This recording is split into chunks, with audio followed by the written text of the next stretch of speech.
Assalamualaikum warahmatullahi wabarakatuh. Kembali lagi bersama channel Suara Kala. Sebelum kita mulai ceritanya, jangan lupa untuk tekan tombol like, subscribe, serta lonceng notifikasinya agar tidak ketinggalan cerita lainnya dari channel ini. Bagi teman-teman yang ingin membaca langsung ceritanya, bisa langsung mampir ke akun Twitter atau X di @nitrasandekala. Tanpa berlama-lama, mari kita mulai ceritanya.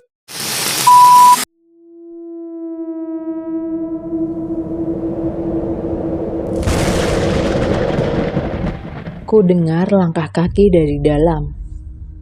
Mas, mending Sita suruh pulang ke kota aja. Aku tidak mau terjadi sesuatu pada Sakti. Sudah cukup dia mengalami itu semua. Lagi pula, dia mirip sekali dengan Tati. Mungkin saja dia juga punya penyakit jiwa seperti ibunya. Ucap Bule Fatma. Terdengar helaan napas kasar dari dalam kamar, disertai dengan langkah kaki yang mendekat ke pintu. Aku perlahan melangkah menjauh. Perih dan sakit, itu yang kurasakan saat ini. Bagaimana bisa Bule Fatma mengira aku mengalami depresi? Bukannya justru anak mereka lah yang aneh. Dan ada apa ini? Kenapa aku tidak pernah tahu soal kesehatan ibu? Kenapa mereka bisa mengatakan bahwa ibu mengalami gangguan jiwa? Apa yang sebenarnya terjadi? Apa benar aku juga mengalami halusinasi hebat? Apakah ini efek dari rasa kehilanganku yang mendalam? Aku mengerang dan beranjak menuju jendela. Ku buka dan melihat keluar rumah. Sepi dan tenang. Udara dingin membuatku bergidik. Ku tengok ke arah atas, melihat cahaya rembulan yang terhalang oleh kabut. Tapi tunggu, kalau aku memang benar mengalami halusinasi, kenapa Ratih dan Nekmar berucap seperti itu? Kugelengkan kepala pelan. Tidak, aku yakin aku masih waras dan semua ini pasti ada hubungannya. Aku harus berhati-hati agar tidak menimbulkan kecurigaan. Besok akan kucoba cari tahu tentang sejarah dari keluarga ini. Bahkan mungkin aku juga harus mencari tahu soal desa dan apa itu Kromoleo. Loh, tumben sudah bangun? Tanya Bule saat mendapatiku sudah sibuk di depan kompor. Aku memang sengaja bangun lebih pagi. Pembicaraan Bule dan Om Panca semalam membuat rasa penasaranku tinggi. Bukan hanya soal ibu, tetapi juga tentang keluarga ini dan juga desa ini. Dan langkah pertama yang harus kuambil adalah mendekati wanita ini. Soal Sakti, mungkin aku bisa membujuknya untuk bercerita. Biar Bule ada yang bantu, toh Sita juga gak ada kerjaan kan? Kataku memaksakan senyum. Bule memandangku sesaat. Ada yang aneh dari sorot matanya. Entah dia sudah mengetahui niatanku atau hanya sekedar merasa heran. Kalau mau cari kerja, mending pulang ke kota aja tah. Di desa ya mentok cuma jadi pedagang atau buruh cuci, katanya. Sialan, aku tahu dia sedang menyindirku. Ingin rasanya ku remas mulutnya, tapi aku hanya bertahan. Ya siapa tahu Sita bisa belajar di kebun Bule. Balasku. Ya sudah, terserah kamu saja. Ini kurang asin, kamu tambahin nih. Kata Bule mengoreksi rasa masakanku. Sakti kemana bule? Masih tidur ya? Tanyaku. Masih. Hari ini jangan diajak jalan-jalan ya. Kamu di rumah saja sama Sakti. Nanti bule, nenek, sama Om Panca mau melayat ke Pak Suhar. Ucap bule Fatma. Aku bergidik saat mendengar kata Pak Suhar. Teringat dengan kepala dari dalam kendi yang ditarik oleh sosok itu. Selepas kepergian mereka, aku hanya duduk santai di teras rumah, mengamati Sakti yang tengah asik bermain kuda lumping di halaman belakang. Sakti, panggilku. Ia menoleh, sebatas melihatku, kemudian kembali sibuk dengan mainannya itu. Sakti, panggilku mengulangi. Kali ini dia tidak menoleh, masih terus asik menari. Karena jengkel, ku hampiri saja bocah itu. Sakti, aduh, lenguhku. Jarakku hanya tinggal semeter darinya, namun bocah itu sengaja melecutkan pecut kecilnya ke arahku. Kalau bukan anak kecil, sudah ku ikat dia di pohon belakang. Sakti, berhenti, mandek-mandek, ucapku. Apa sih mbak? Ganggu. Kuwi lo koncoku dorak seneng. Apa sih mbak? Mengganggu. Itu temanku tidak suka. Ucapnya sebal. Aku bergidik melihat sekitaran. Tidak ada bocah lain di sini. Hanya aku dan Sakti. Siapa yang dia maksud? Teman apa toh? Jangan bercanda deh, kataku. Sakti hanya melengos. Ia hampir bermain kembali. Sigap, aku jongkok dan menahan tubuh kecilnya. Sakti mau permen? Tanyaku. Bocah itu mengernyitkan dahi lalu mengangguk. Nanti mbak kasih permen, tapi mbak mau tanya. Semalam kamu pergi kemana?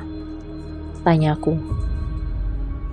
Moleh, ucapnya singkat. Iya, pulang kemana? Kok mbak ditinggal? Pancingku sabar.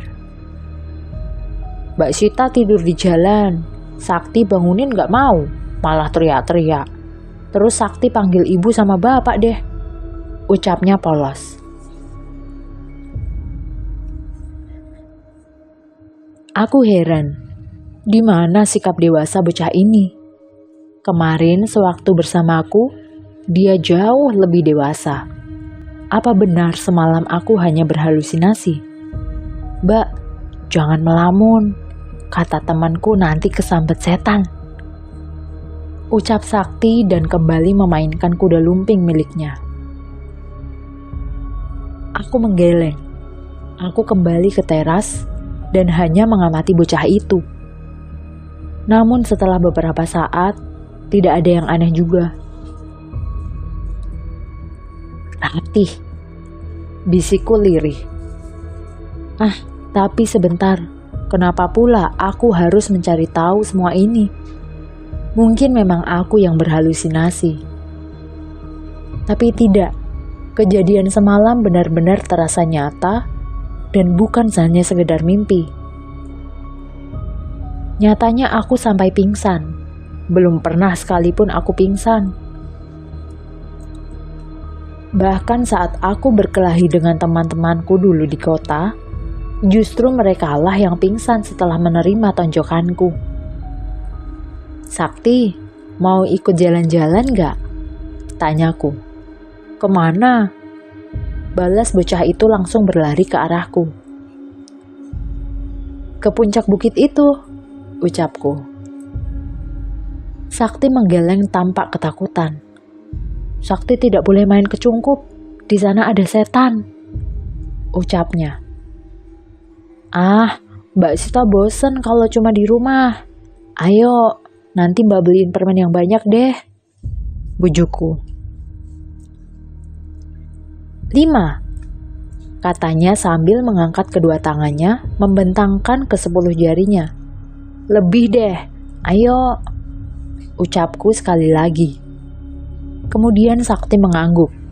Ia bergegas melepas kuda lumpingnya dan menarikku agar segera berdiri. Siang itu jalanan desa cukup sepi. Kami hanya berpapasan dengan warga sesekali. Mungkin mereka masih berada di rumah duka milik Pak Suhar. Sesampainya di bukit, aku segera menarik tangan Sakti. Ia tampak ketakutan, bahkan awalnya menolak untuk masuk ke dalam. Ayo, setelah lihat ke dalam, kita pulang dan beli permen yang banyak deh, ajakku.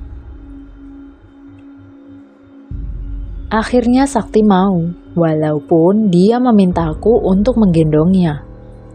Sesampainya di sana, tak kutemui siapapun. Perlahan kubuka gerbang masuk cungkup. Begitu kakiku memijak anak tangga pertama, pegangan tangan Sakti mengerat kuat. Semerbak aroma kemenyan dan dupa menguar begitu cepat. "Sakti, kenapa?" tanyaku. Bocah itu hanya menggeleng, mengerang pelan menandakan kalau ia ingin segera pulang. "Sebentar, cuma sebentar aja," kataku. Kulanjutkan melangkah, sekilas kulirik makam tua itu. Ada desiran aneh, membuat bulu kuduku merinding hebat. Kemudian aku melangkah menuju keranda kayu itu. Pegangan Sakti juga semakin menguat. Kuperiksa secara detail keranda bambu itu. Tidak ada yang aneh, sama seperti keranda pada umumnya. Kemudian kujulurkan tanganku berusaha untuk menyibak kain yang menutupinya. Namun gerakanku tiba-tiba terhenti.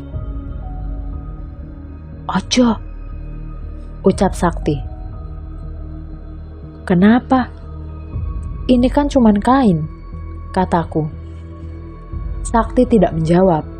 Ia kembali menyembunyikan wajahnya di pundakku. Tak menghiraukan peringatannya, kusibak kain itu. Kini kulihat secara utuh keranda bambu yang sudah cukup berumur. Tapi tidak ada yang aneh juga. Hanya beberapa bagian yang sudah rusak dan hampir terlepas. "Lihat kan, tidak ada apa-apa," ucapku kepada Sakti. Namun bocah itu menggeleng. Ia menunjuk ke arah kain yang terjuntai ke bawah. Seketika aku menjerit pelan, mundur beberapa langkah sampai kaget. Bahkan aku lupa kalau Sakti masih ada di belakangku. Kenapa? Bagaimana bisa ada tetesan darah dari keranda itu? Ku pejamkan mataku, menggeleng kuat, lalu melihat ke arah keranda kembali. Aku mengerang, tidak percaya dengan apa yang kulihat. "Sakti, apa itu?" tanyaku memastikan. "Kromo Leo sek bakal dadi tondo. Kromo Leo yang akan menjadi pertanda," ucapnya dengan suara serak dalam. Panik, aku mencoba menengok ke arah Sakti. Yang kulihat jauh lebih parah. Mata bocah itu melotot dengan keseluruhannya berwarna putih. "Sakti?" panggilku berusaha untuk melepaskan gendongannya. Tapi tangan kecil itu malah terus menekan tubuhku. Belum selesai, keranda di depanku berderik pelan. Spontan kepalaku menoleh ke depan. Darah masih terus menetes darinya. Bahkan bau anyir terasa begitu memualkan. "Moleh," ucap Sakti. Aku terus mencoba melepaskan pegangan tangan Sakti. "Moleh, moleh, moleh," ucap bocah itu terus meninggikan suaranya. Telingaku sangat sakit. Bahkan kurasakan kakiku terkena cairan kental menjijikan itu. Sakti melepaskan cengkeramannya, kemudian ia melompat turun dari punggungku. Raut wajahnya begitu bengis untuk bocah seusianya. "Sakti, ayo pulang," pintaku panik. Bocah itu tak menggubris. Ia terus melangkah ke arah keranda. Aku berusaha menariknya, tapi dengan kekuatan entah dari mana, bocah itu menepis tangan dan mendorongku dengan kuat. Aku tersungkur, kemudian segera berusaha berdiri. Kini Sakti sudah berada di depan keranda bambu itu dengan posisinya yang jongkok. Aku segera berlari ke arahnya. Dari atas awalnya tak kulihat apa yang sedang ia lakukan. Tapi aku tak peduli. Aku benar-benar takut terjadi sesuatu pada bocah itu. Langsung saja ku tarik lengannya. Bocah itu tak melawan, hingga kulihat dari cairan kental merah yang mirip darah itu tertulis angka 7. Tanpa pikir panjang, segera ku tarik Sakti dan langsung keluar dari tempat itu. Beruntung sesampainya di rumah, belum ada orang yang pulang ke rumah. Segera ku letakkan Sakti di sofa ruang tengah. Bocah itu tertidur lelap. Ku henyakan tubuh menghela napas panjang. Memoriku kembali ke kejadian tadi di Cungkup. Ada apa ini? Kenapa? Kenapa ada kejadian seperti itu? Bagaimana mungkin keranda itu bisa mengeluarkan darah sendiri? Kutolehkan kepala ke arah Sakti. Tidurnya benar-benar pulas. Ada setitik perasaan bersalah yang muncul. Pasti bocah ini sudah melalui hari-hari yang berat. Kejadian tadi menyadarkanku bahwa Sakti pasti memiliki kelebihan. Seharian aku terus memantau Sakti. Entahlah, aku tak paham. Biasanya aku tak peduli dengan hal-hal seperti ini. Lantas kenapa ada dorongan lebih untuk mengetahuinya? Apa kaitannya Kromo Leo, Sakti, serta angka 7 yang ia buat dengan cairan mirip darah itu? Lenguhku sambil beranjak hendak ke kamar mandi. Langit di luar sudah mulai mengabu. Hanya secercah cahaya senja saja yang tertinggal. Daripada penat dengan semua kejadian yang tak masuk akal ini, jauh lebih baik mandi untuk menyegarkan diri. Saat aku sudah sampai di mulut dapur, ku tengok pintu yang mengarah ke teras belakang terbuka. Aku mengernyit ketika melihat Nekmar sedang tergopoh membawa tampah berisikan sesajen. "Nek," panggilku. "Ya, Nduk, boleh Sita tahu sesajen itu buat apa sih?" tanyaku langsung. Aku hampir lupa dengan sesajen yang selalu diletakkan di bagian teras rumah. Entah milik nenek atau rumah warga desa lainnya. Ini memang sudah jadi budaya, Nduk. Lagi pula tanda Kromo. Ucapnya terhenti. "Kromo Leo kenapa?" sahutku cepat. Nekmar panik. Raut wajahnya terlihat begitu kesal. Tapi aku tak mau tahu. Berarti benar kalau semalam aku tidak berhalusinasi. Nyatanya sekarang Nekmar juga tahu apa itu Kromo Leo. "Nek," desakku. Nekmar menghela napas panjang, kemudian menaruh tampah di sudut teras, baru memintaku mendekatinya. Sesajen ini menjadi tolak bala. Banyak sekali mitos berseliweran di desa ini. Salah satunya tentang Kromo Leo, ucap Nekmar. "Jadi Kromo Leo itu mitos? Urban legend?" tanyaku. "Kromo Leo itu sebuah tanda," akan datangnya malapetaka. Satu kematian akan diikuti oleh kematian lainnya, ucap Nekmar. Maksudnya?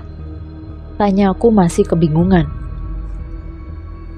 Kromoleo itu hantu pengiring jenazah, Duk.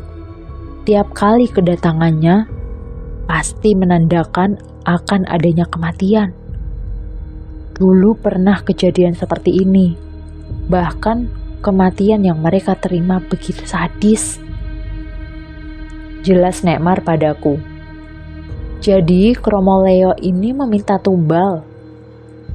Tanyaku mendelik. Nekmar menggeleng. Nenek tidak tahu.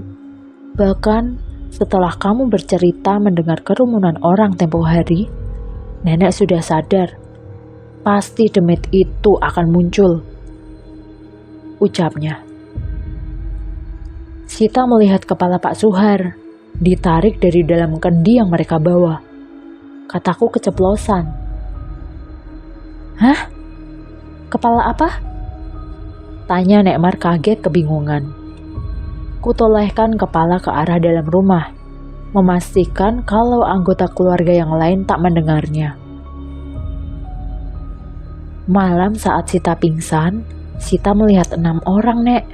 4 orang memanggul keranda, 1 orang lainnya membawa payung hijau, dan 1 lagi membawa kendi, ucapku. Terus? Tanya Nekmar saat aku sejenak menarik napas. Mereka melangkah pelan. Sita panik karena Sakti tiba-tiba sudah masuk ke dalam keranda. Terus saat mereka sudah ada di depan Sita, salah satunya memasukkan tangan ke dalam kendi dan tiba-tiba menarik kepala Pak Suhar ke atas. Kataku seketika merinding hebat teringat kejadian itu. Ya Allah Gusti, kata Nekmar menangkupkan tangannya ke bibir. Kami saling tatap. Sejurus kemudian, Nekmar menarik tanganku mengikutinya ke dalam kamar. Kenapa, Nek? Tanyaku penasaran. Dok, apapun yang kamu lihat, itu Kromoleo. Tolong, apapun yang kamu lihat dan dengar, jangan pernah kamu cari tahu, ucap Nekmar ketakutan.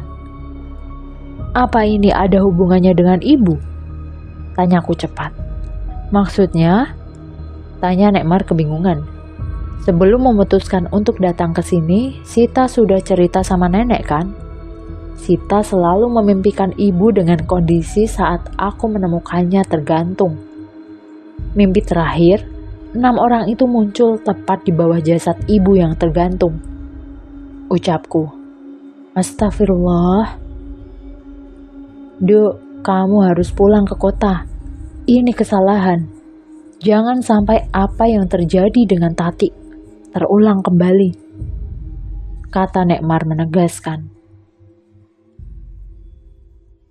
Terulang kembali? Maksudnya apa, Nek? Jelaskan. Tolong, apa yang sebenarnya terjadi? Tanyaku makin penasaran. Nekmar diam sesaat seolah ia sedang mempertimbangkan sesuatu yang berat. Nenek yang meminta ibumu untuk pergi dari tempat ini. Semua kejadian berawal saat ia melihat sosok Kromoleo di bukit dekat ladang. Semua warga desa menyalahkannya. Mereka mengira Tati yang membuat malapetaka itu muncul. Nekmar menjelaskan. Aku tak berani memotong pembicaraannya. Lalu keadaan semakin parah. Hampir tiap malam Tati histeris dan mengatakan kalau bakal ada 7 kematian setelahnya. Kromoleo menjadi penandanya. Jelas Nekmar. 7 kematian? Tanyaku tak percaya. Iya, dan itu terjadi secara beruntun. Dalam kurun waktu 1 bulan, 7 warga desa ini meninggal secara misterius. Polanya pun tetap sama. Makanya nenek dan kakekmu akhirnya memutuskan untuk membawa pergi Tati ke kota, ungkap nenek. Aku terhenyak. Tidak menyangka selama ini ada rahasia besar yang sudah ibu sembunyikan dariku. Kupikir dia pergi karena alasan tertentu. Bahkan dulu aku sering bertanya, kenapa kami tak pernah pulang kampung? Dok, nenek tahu ini tidak masuk akal. Tapi sebaiknya kamu segera pulang ke kota, pinta Nek Mar. Aku menggeleng. Tidak, Nek. Ada yang harus Sita ketahui di tempat ini. Bukan cuma Sita sekarang, tetapi Sakti juga dalam bahaya pasti, ucapku asal. Apa hubungannya dengan Sakti? Tanya Nek Mar kaget. Setelah itu aku menceritakan kejadian tadi siang. Seketika Nek Mar tertegun. Tidak menyangka kalau sekali lagi keluarganya mendapat teror seperti ini. Lalu apa yang akan kamu lakukan, Dok? Tanya Nek Mar. Entahlah, Sita juga masih tidak paham bagaimana ini bisa terjadi. Yang Sita yakini cuma Sita harus mengetahui alasan demit itu kembali muncul dan apa hubungannya dengan keluarga kita. Jelasku. Terus bagaimana kalau terjadi sesuatu denganmu? Sudah cukup nenek kehilangan Tati, Dok. Biarkan saja apa yang sudah terjadi di sini. Pulanglah ke kota, pinta Nek Mar. Tidak, Nek. Selama ini Sita sudah cukup hidup bahagia dan menderita. Sedangkan Sakti, dia tidak tahu apa-apa. Jauh lebih baik untuk mengetahui ini semua. Percaya sama Sita, Nek. Tolong, pintaku memohon. Tetapi Nek Mar masih saja ngotot memintaku untuk kembali ke kota. Kemudian ku peluk wanita renta itu, melepaskan seluruh emosiku yang kupendam selama ini. Nenek tahu julukan apa yang disematkan teman-teman Sita di kota? Tanyaku. Ia menggeleng. Sita si Raja Rimba. Semenjak kecil, Sita dididik dengan keras oleh ayah. Meski Sita perempuan, tak pernah ada rasa takut untuk berkelahi. Jadi nenek tidak perlu khawatir. Sekarang, kita fokus saja dengan Sakti. Sita yakin akan ada sesuatu yang terjadi. Tegasku. Tapi kamu sedang berurusan dengan hal gaib loh, Dok. Bukan manusia yang tampak di depan mata. Keluh Nek Mar. Nek, percaya sama Sita. Cucumu ini jauh lebih tangguh daripada yang nenek lihat loh. Ucapku meyakinkan nenek. Kemudian kami saling pandang cukup lama. Akhirnya, Nek Mar pun mengangguk. Malam semakin larut. Sejak tadi, aku hanya diam menatap langit-langit kamar, memikirkan bagaimana caranya agar mengetahui seluruh misteri ini. Jelas, tujuan pertamaku adalah mencari keberadaan Ratih.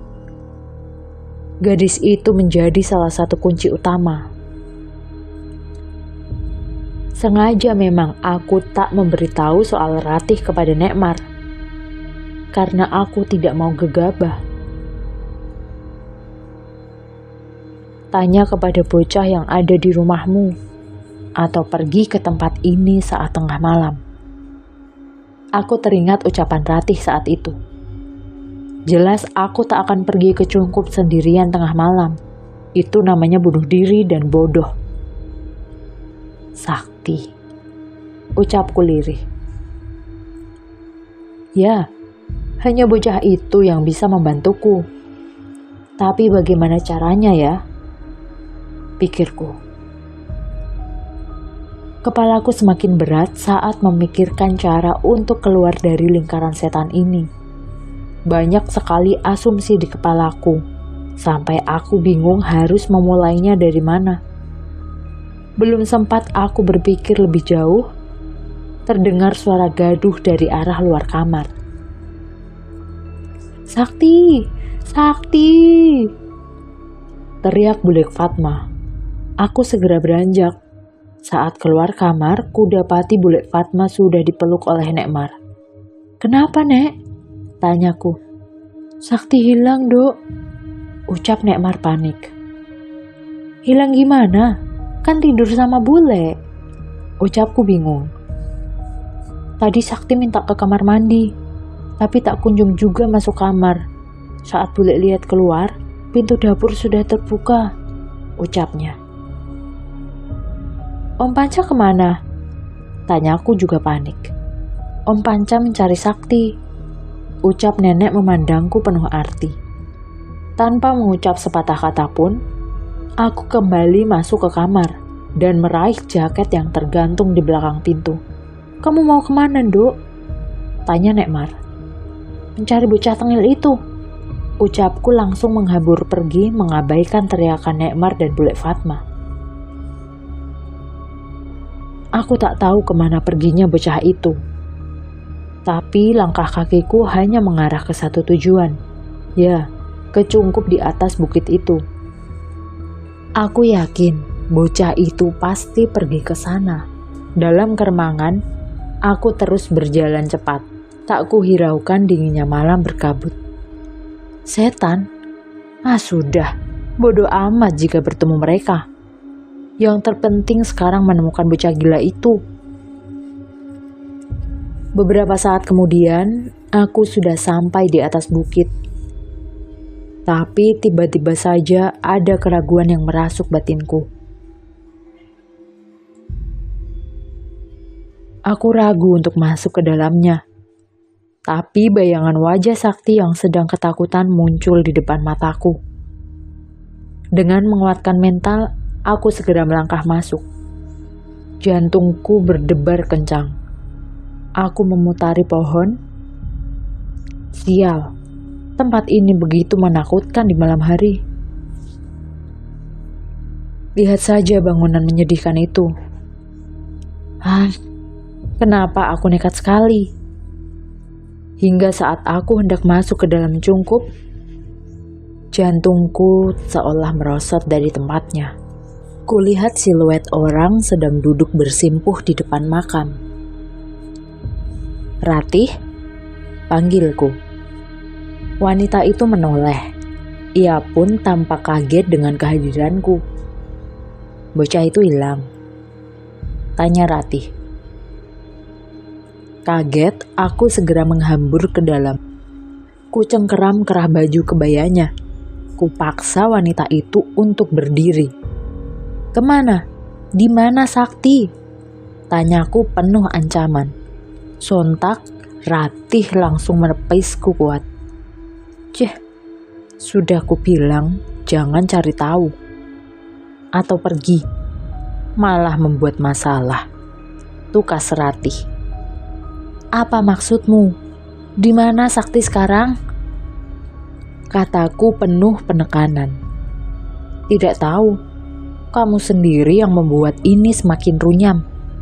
Kenapa malah kau bawa bocah itu kemari? Bocah yang terlahir di malam Selasa Kliwon.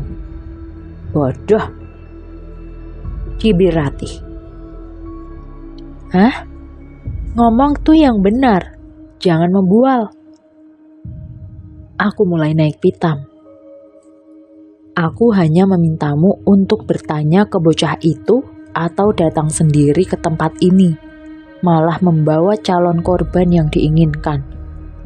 Sekarang dia sudah mendapatkan calon tumbalnya, Kromo Leo yang akan memandu.